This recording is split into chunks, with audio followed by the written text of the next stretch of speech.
அது டெய்லி ஆஃபீஸ்க்கு போயிட்டு வர்றேன் நான். போகிறதும் தெரியாமல் வர்றதும் தெரியாமல் சைலண்ட்டாக போயிட்டு வந்துடுவேங்க.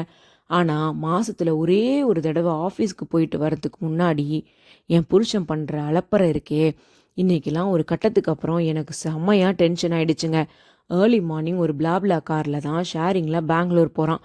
3:45 மணிக்கு என்னைய எழுப்பி உட்காத்தி வச்சுட்டு ஒரு ஷர்ட்டாக போட்டு பார்த்துட்டு இது நல்லா இருக்கா அது நல்லா இருக்கா அப்படின்னு ஒரு 10 ஷர்ட்டையாவது ட்ரையல் பார்த்துருப்பான்.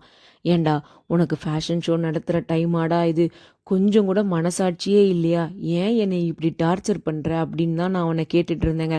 எனக்குன்னா சரியான தூக்கமாக வந்துட்டு இருந்துச்சு. ஒரு வழியாக இவனை கிளப்பி விட்டுட்டு நான் கொஞ்ச நேரம் படுத்து தூங்கிட்டேன். இன்னைக்கு எனக்கு மட்டும்தானே லஞ்சு. ஸோ எனக்கு ரொம்ப பிடிச்ச சிறுகிழங்கு பொரியல் தாங்க பண்ணியிருந்தேன்.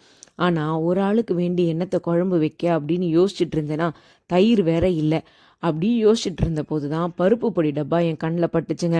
ரைட், ஓகே, ஆப்ஷன் ரெடி அப்படின்னு சொல்லிட்டு பருப்பு பொடியும் போட்டு நெய்யும் விட்டு ரைஸையும் எடுத்துட்டேன்.